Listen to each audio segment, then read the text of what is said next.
금년에도 추석 명절이 내일로 다가왔습니다.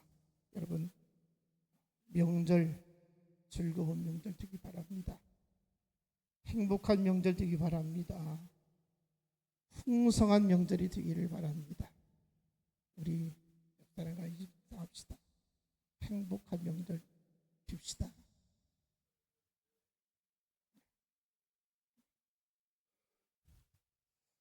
추석을 맞이해서 자식이 부모를 찾아가기도 하고 또 부모가 자식을 찾아가기도 합니다.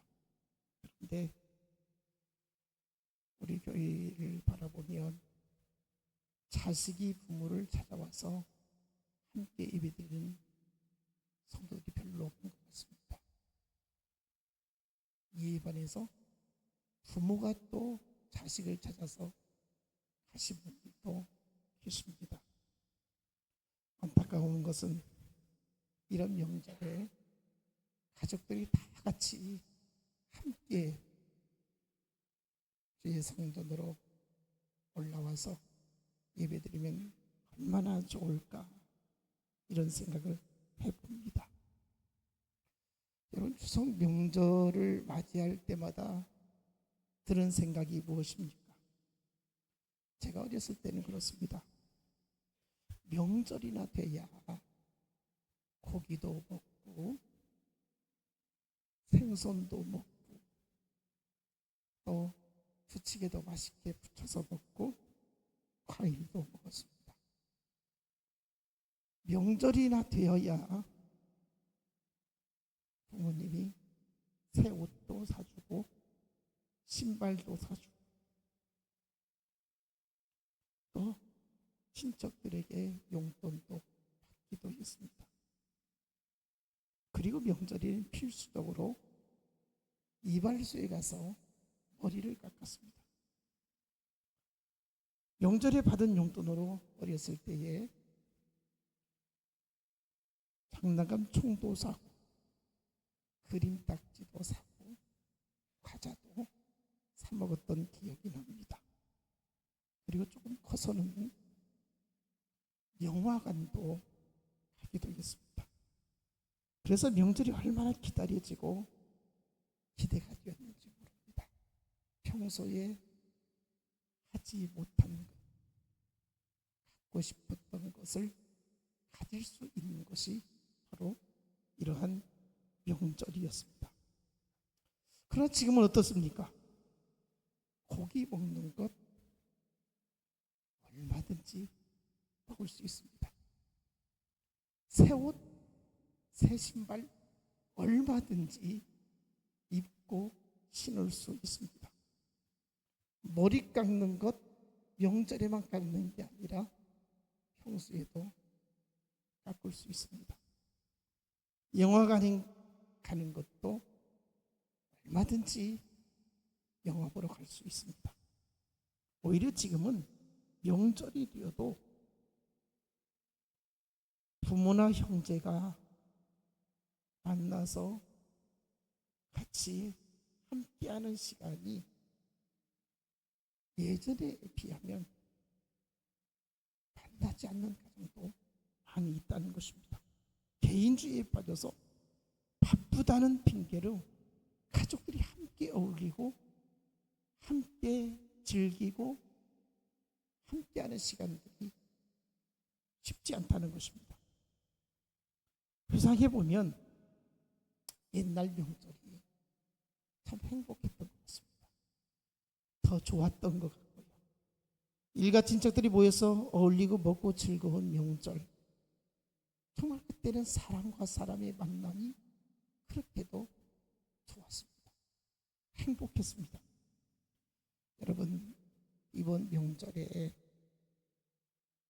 가족들과 만났을 때에 행복해지기를 원합니다. 가족의 소중함을 느끼시기 바랍니다.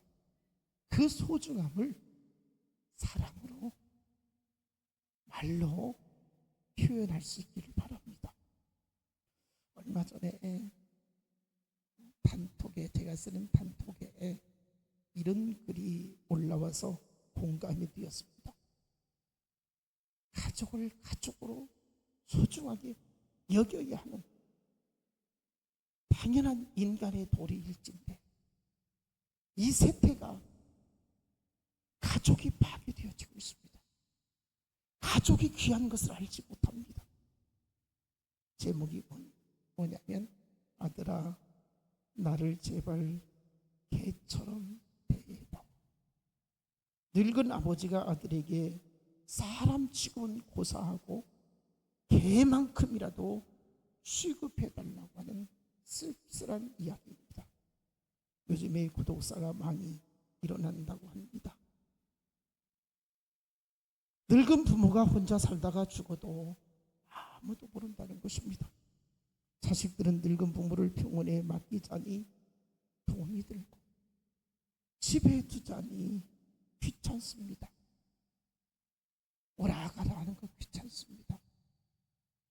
그래서 냉장고에 음식을 가득 채워둔 채로 꺼내서 먹고 있으라는 것입니다.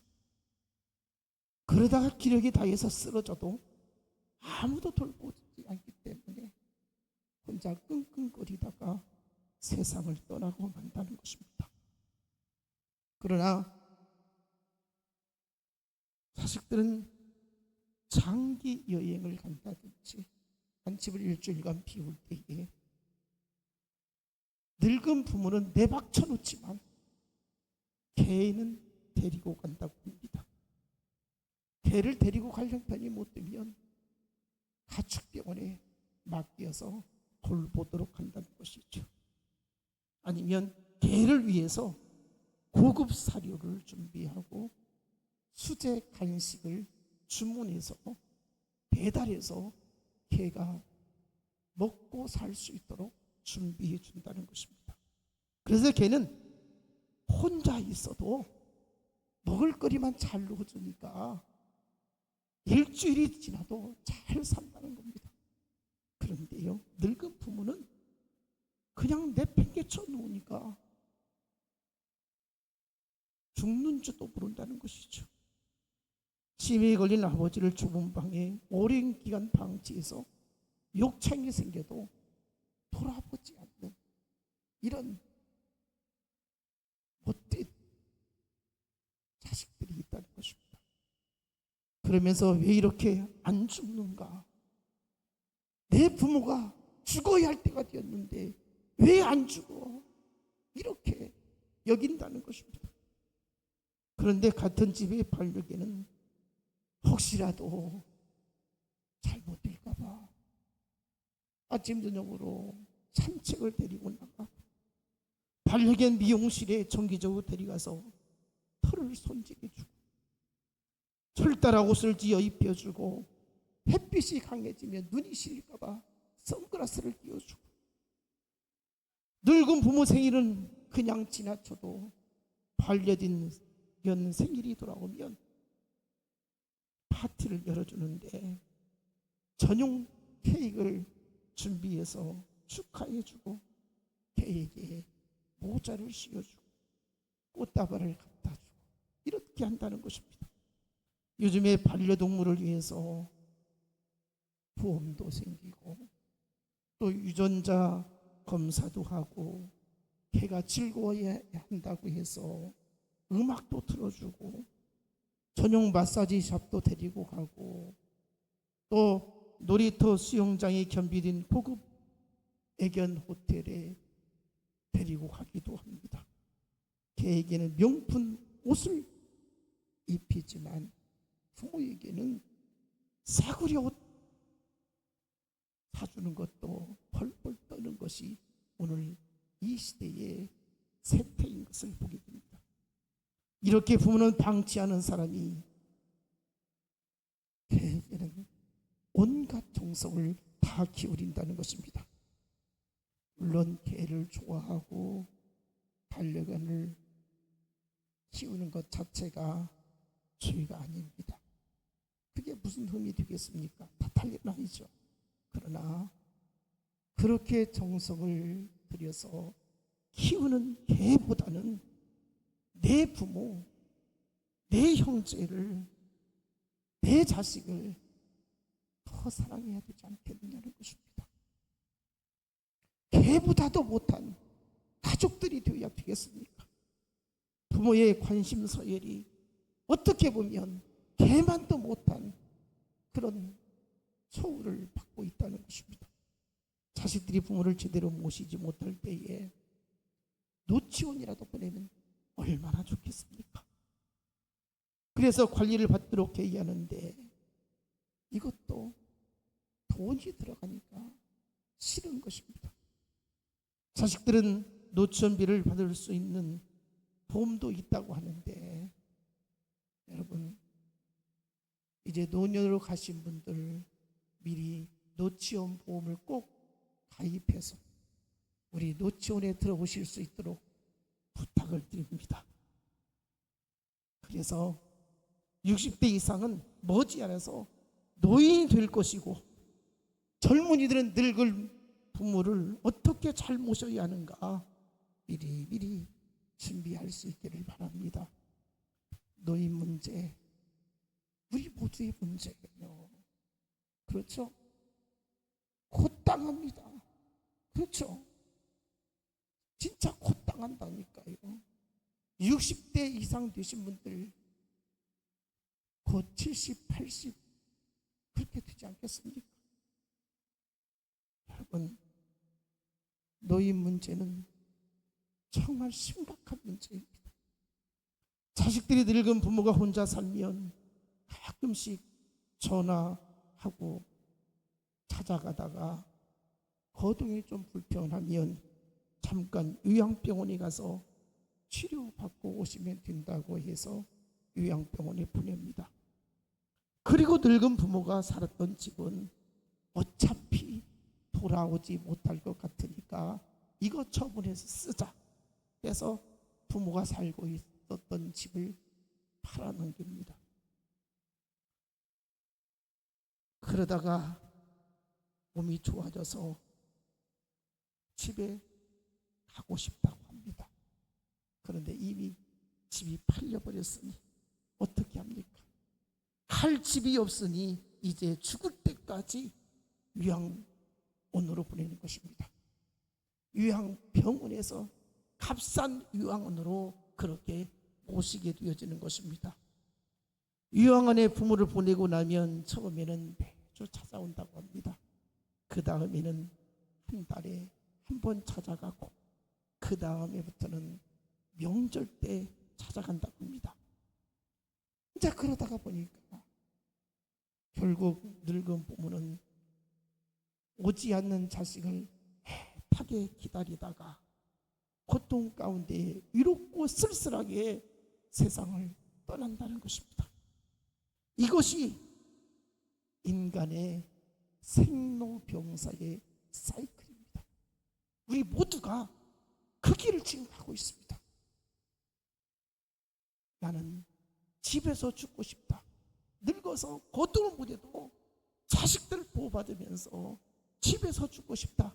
이렇게 생각은 하지만 과연 갈수록 자식들이 병들고 고도 못하고 그렇게 기력이 다 빠진 부모를 끝까지 돌보고 있다가 주님 나라 보내드릴 수 있겠는가?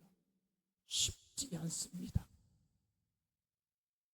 여러분, 앞에서 말한 것이 부모를 모실 수 있는 형편이 안 되어도 끝까지 모시고 살아야 한다는 것은 아닙니다. 어쩔 수 없이 부모를 요양병원에 모시기도 했죠. 그러나 부모가 늙어서 병이 들고 힘이 없어 거추장스럽게 느껴지더라도 부모의 존재를 귀하게 여길 수 있어야 한다는 것입니다. 사랑하는 가족으로 끝까지 여겨줘야 된다는 것입니다.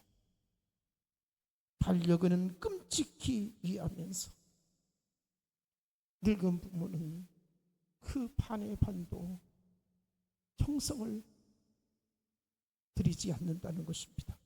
그래서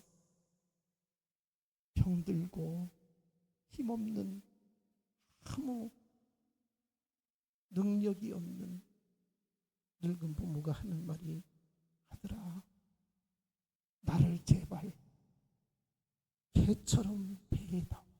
이렇게 말하는 것입니다. 개만큼이라도 나를 대해달라는 거예요. 개에게 쏟은 비용이 그렇게 많이 들어감에도 아깝지 않는데, 늙은 부모에게 드는 비용은 왜 이렇게 아까웠는지, 이것이 오늘날 자식들의 모습이라는 것입니다. 다는 아니지만 그런 사람이 많다는 것입니다.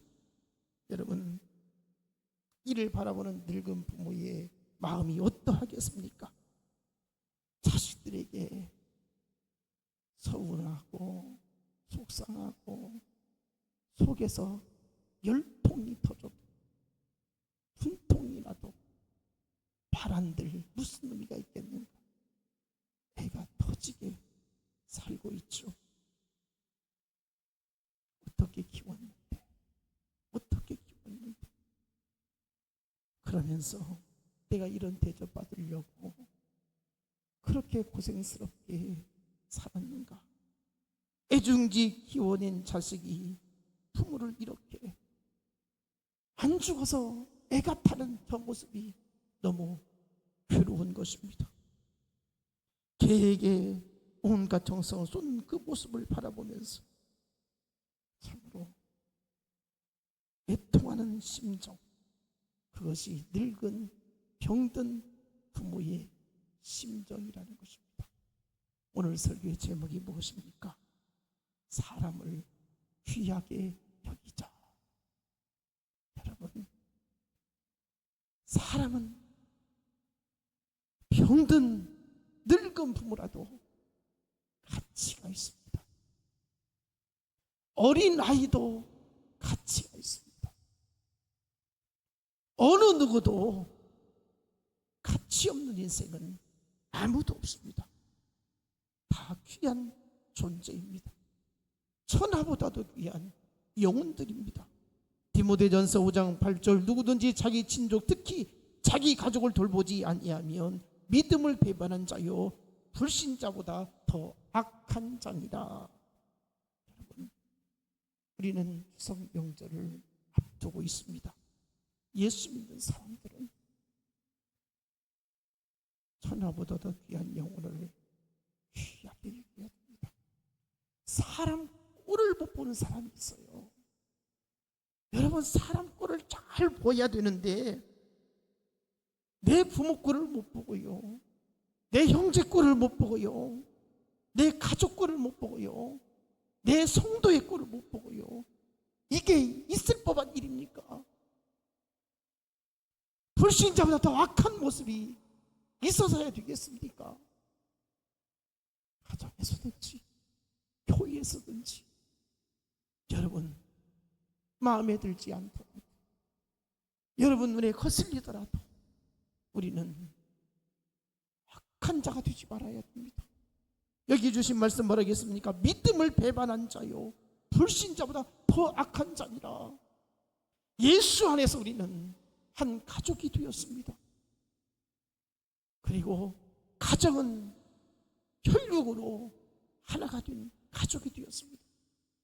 그렇기 때문에 가정이든 교회든 우리는 믿음을 배반한 자가 되지 마시고 악한 자가 되지 마시고 주의 사랑으로 주님의 마음 품고 귀히 여기고 사랑할 수 있기를 축복합니다.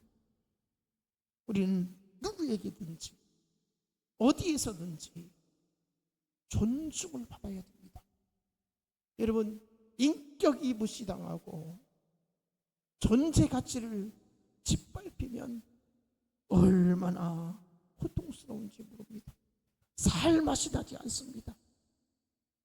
여러분, 예수 믿으면 어떻게 살아야 되겠습니까? 달라야 되지 않겠습니까? 사람을 귀하게 여겨야 되지 않겠습니까? 우리 모두는 사람을 사람답게 대해야 됩니다. 그런데 오늘날 짐승보다도 못하게 사람을 대하는 경우가 있다는 것입니다. 예수 믿는다는 증거가 무엇입니까? 내 안에 예수님이 함께하고 있다는 증거가 무엇입니까? 예수 믿으면 사람을 귀히 여길 줄 알아야 되는 것입니다. 오늘 본문의 말씀 보면 기독교인들이, 예수 믿는 사람들이 악한 자를 대적하는 문제에 대해서 예수님은 이렇게 하라고 말씀하고 있습니다. 여러분, 의외로 악한 자가 많습니다. 내 집안에 원수가 있다고 식구가 악한 자가 있을 수 있습니다. 이것은 어디에서든지 만날 수 있습니다. 교회 안에도 악한 자가 있을 수 있습니다. 직장에서도 악한 자가 있을 수 있습니다. 여러분, 이 세상에 악한 자는 어느 곳에든지 있다는 것입니다. 우리 주님 뭐라 하겠습니까? 악한 자를 대할 때 어떻게 해야 되겠느냐? 오른뺨을 맞으면 왼뺨도 돌려대라. 오른뺨을 때리는 거예요. 악한 자 아닙니까? 그런데 왼뺨을 더 때리라고 대라는 거예요. 속옷을 가지고 자는 자에게 겉옷까지 주어라. 어떻게 이럴 수 있습니까? 억지로 오리로 가자고 하면 심리를 가져라, 이렇게 말하죠. 구하는 자에게 주고 꾸고 자는 자에게 거절하지 말라. 우리가 읽은 말씀 본문 그 다음 절 보면 원수를 사랑하고 핍박하고 박해하는 자를 위해서 기도하라. 예수님이 이렇게 말씀하신 핵심이 무엇입니까? 나를 미워하는 사람입니다. 나를 해치는 사람입니다. 나를 괴롭히는 사람입니다. 그래도 사랑해야 된다는 겁니다. 하물며 내게 해를 끼치지도 않는 사람, 내게 도움을 준 사람을, 내게 은혜를 베풀어 준 사람을 우리가 미워한다는 모습이 보여진다. 이게 사람입니까? 이건 사람의 껍데기만 있는 겁니다. 여러분, 우리 주님은 너를 해치려고 하는 자, 너를 괴롭히는 자, 너를 그렇게 고통스럽게 하는 자를 사랑하라, 이렇게 말씀하시는데 우리가 누구를 미워할 수 있겠습니까? 사람을 귀히 여겨야 하기 때문에 우리는 사람을 대할 때에 함부로 대해서는 안 된다는 것입니다. 세상 사람들은 자신의 권리가 무시가 되어지고 자신의 그러한 그 어떠한 위치가 짓밟힘을 당했다든지 마땅히 가져야 할 권리가 침해되었다고 생각되어지면 화를 내죠. 못 견디죠. 어떤 경우에는 입에 담을 수 없는 심한 욕을 하기도 하고 거친 행동을 하기도 합니다. 이럴 때 우리 주님 말씀하십니다. 달라야 한다는 겁니다. 구별되어야 된다는 것입니다. 오늘 본문에서 예수님께서 우리에게 가르쳐 주시는 어떻게 해야 하는지 이 말씀을 깊이 마음에 새기시고 그렇게 살도록 하나님께 기도하시기 바랍니다. 내가 죽어지지 아니하면, 내가 십자가 지지 아니하면 이렇게 살 수가 없습니다. 오늘 본문 38절 또 눈은 눈으로 이는 이로 갚으라 했다는 것을 너희가 들었으나, 이 말씀이 율법에 기록된 말씀입니다. 하나님은 구약의 율법을 통해서 지나친 보복과 복수를 막기 위해서 자신이 당한 만큼만 상대에게 그렇게 갚으라는 것이 구약의 율법이었습니다. 고대 사회에서는 복수는 사회통념상 허용된 것이었습니다. 그런데 문제는 어떤 사람이 밖에 나가서 뺨을 한 대 맞았습니다. 그러면 그 상대방에게 똑같이 뺨을 한 대 때리고 돌아오면 이게 구약의 율법입니다. 이는 이, 너는 너 그대로 하라는 것이죠. 그런데 당시에 성질이 고약한 사람들은 네가 뺨을 때렸어? 온 가족이 그 집에 가서 박살을 냅니다. 뺨이 아니라 반절 죽여놓습니다. 이런 일이 일어나게 되었던 것이죠. 그래서 율법은 이는 이, 눈은 눈, 이것이 모세 율법입니다. 그런데 하나님이 이 율법을 주신 의도와 목적을 이스라엘 백성들이 온전히 깨닫지 못하고 있었습니다. 출애굽 당시에 피해 보복이 만연했기 때문에 그렇게 하지 말라는 거예요. 네가 당한 만큼만 해야지 완전히 그렇게 작살내서 해야 되겠느냐, 이거 잘못되었다라고 말하는 것입니다. 그래서 조그만 피해를 당하면 거의 일가족을 몰살시킬 정도로 그렇게 보복해서는 안 된다는 것이었습니다. 예수님 당시에 이스라엘 백성들은 이 구약의 율법을 배웠기 때문에 받을 만큼, 자기가 당한 만큼 돌려주는 것은 정당한 권리다, 이렇게 생각을 했습니다. 율법에 그렇게 써 있으니까 우리는 율법대로 살겠다라고 하는 것이었습니다. 당시에 이스라엘은 로마의 지배하에 있었습니다. 식민지에 있었던 것이죠. 그 당시 이스라엘의 많은 백성들은 율법을 따라서 자신들이 로마 제국과 이방 사람들에게 많은 핍박과 압제를 당했으니 그만큼 돌려주는 것이 성경적으로 합당하다, 율법에 맞는 신앙생활을 하는 것이다 라고 여겼던 것입니다. 그러나 예수님 말씀하십니다. 신약의 오늘 본문에서 예수님 말씀하십니다. 율법의 본래 의미를 잘못 알고 있다는 것입니다. 믿지 않는 자들보다 좀 더 수준 높게 거룩함을 유지하고 그럴지라도 그렇게 해서는 안 된다는 것입니다. 율법에서는 이는 이, 눈은 눈이라고 이렇게 말씀하였지만 이것을 그대로 해서는 안 된다는 것입니다. 여기 39절 이어지는 말씀이죠. 나는 너희에게 이르노니 악한 자를 대적하지 말라. 누구든지 내 오른편 뺨을 치거든 왼편도 돌려대라. 우리가 누구에게 뺨을 맞으면 어떻습니까? 그 사람 멱살을 잡고 그냥 주먹이 날아갈 것입니다. 그런데 예수님 이렇게 하지 말라는 거예요. 오히려 오른뺨을 치거든 왼뺨도 돌려대라. 힘이 없어서 왼뺨을 돌려대라는 것이 아닙니다. 억울하지요. 고통스럽지요. 그러나 내가 뺨을 받았다 할지라도, 내가 이렇게 당했을지라도, 내 자존심이 몹시 상했는데, 내가 기분이 몹시 나쁜데, 내가 똑같이 주먹질을 하고 발길질을 해서 네 속은 시원하게 되겠지만, 이것이 인간의 본능적인 행동이지만 이것은 성경에 주님의 마음에 합한 자가 아니라는 것입니다.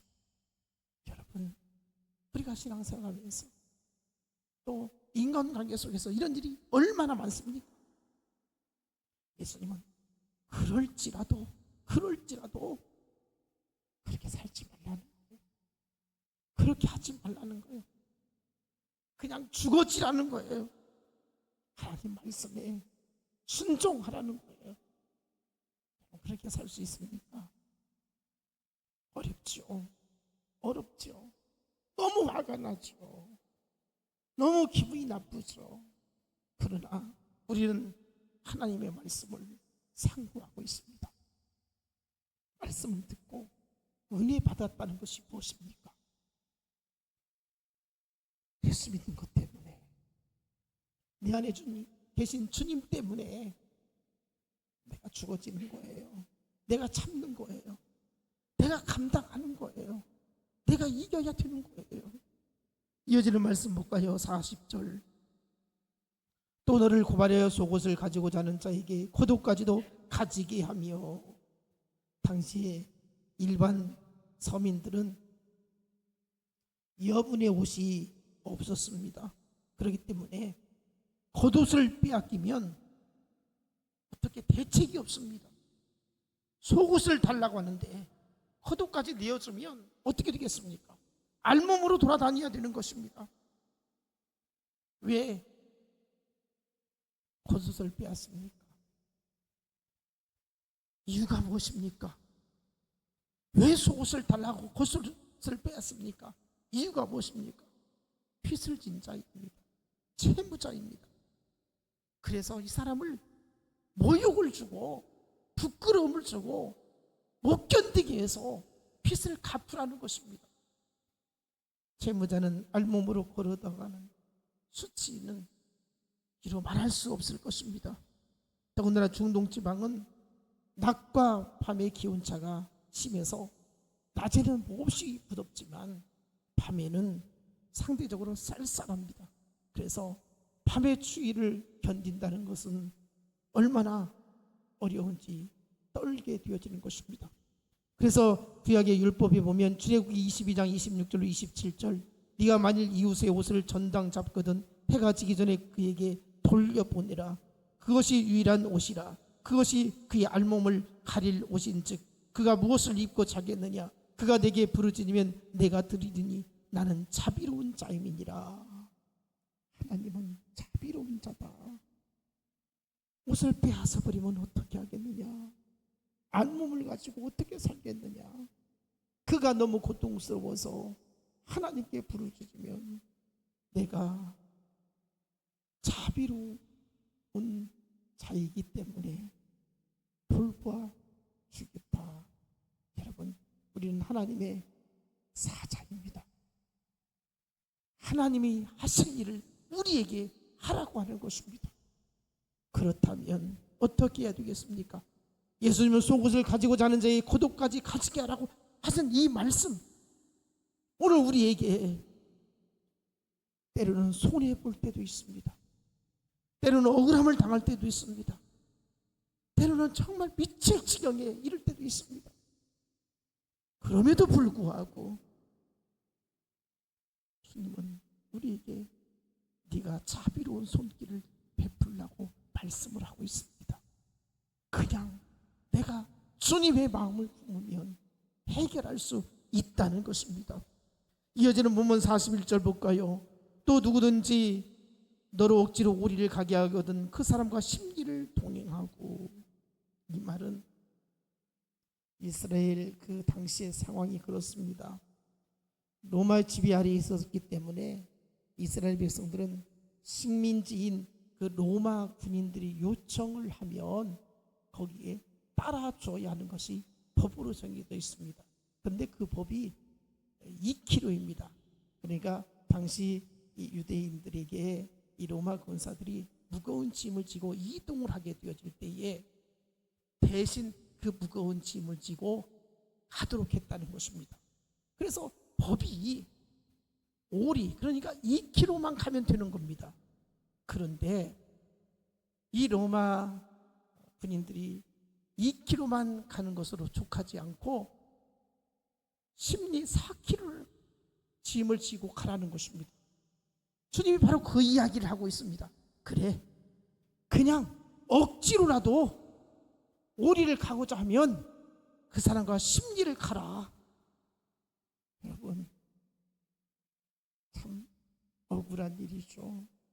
힘든 일이죠. 로마의 그 지배하에 사는 것도 억울한데 짐을 지고 2kg, 4kg를 가라고 하는 것입니다. 예수님은 그걸 말씀하고 있으면 그렇게 하라는 거예요. 여러분, 그렇게 할 수 있습니까? 현실적으로 우리에게 과연 이 말이 맞는 말입니까? 그러나 우리에게는 넓은 아량이 있으면, 넓은 아량을 가지고 있으면 할 수 있다는 거예요. 본문 42절에 이어지는 말씀 뭐라 하겠습니까? 정당한 권리까지 내려놓으라, 이렇게 말씀을 하시는데요, 42절, 네게 구하는 자에게 주며 네게 꾸고자 하는 자에게 거절하지 말라. 여러분, 돈을 빌려주고 안 빌려주고는 돈을 가진 사람 마음이 아닙니까? 돈 빌려줘야 한다는 의무가 어디 있습니까? 정당한 권리는 돈을 가지고 있는 사람 마음입니다. 그런데 주님 뭐라 하겠습니까? 네게 구하는 자에게 주며 네게 꾸고자 하는 자에게 거절하지 말라. 우리는 내가 마땅한 권리가 있습니다. 내가 마땅히 누려야 할 분깃이 있습니다. 내가 해야 됩니다. 내가 차지해야 됩니다. 내가 가져야 됩니다. 내가 높임을 받아야 됩니다. 그럼에도 불구하고 그것을 내려놓을 수 있는, 이것이 주님이 말씀하시는 구하는 자에게 주라는 겁니다. 꾸고자 하는 자에게 거절하지 말라는 것입니다. 오늘 주신 말씀을 상고하면서 현실적으로 이렇게 살아가는 사람은 아무도 없습니다. 그러나 우리는 예수님의 가르침에 정신을 꼭 본받으시기 바랍니다. 사람을 귀하게 여기려면요, 사람을 사랑하려면요, 자존심도 손해도 억울함도 당연한 권리도 포기해야 할 때가 있다는 것입니다. 특히 이번 추석 명절에 가족들이 모여지면 이것저것 따지지 말고, 이것저것 주장하지 말고 그냥 섬겨주시기 바랍니다. 예수 믿는 사람들이니까, 우리는 믿음 있는 사람들이니까, 여러분 너무너무 부딪히려고 하지 마시고, 할 수 있으면 사랑으로 싸매주시고, 여러분들이 더 많이 섬겨주시고, 여러분들이 더 높여주시고, 그러면 악한 자라도 못된 사람이라도 좀 깨우치는 게 있지 않겠습니까? 아무쪼록 이번 추석 명절 잘 섬기시고 사랑하시고, 그것이 가족들에게, 함께하는 사람들에게 행복으로 바꿔질 수 있는 은혜가 있기를 주님의 이름으로 축복합니다.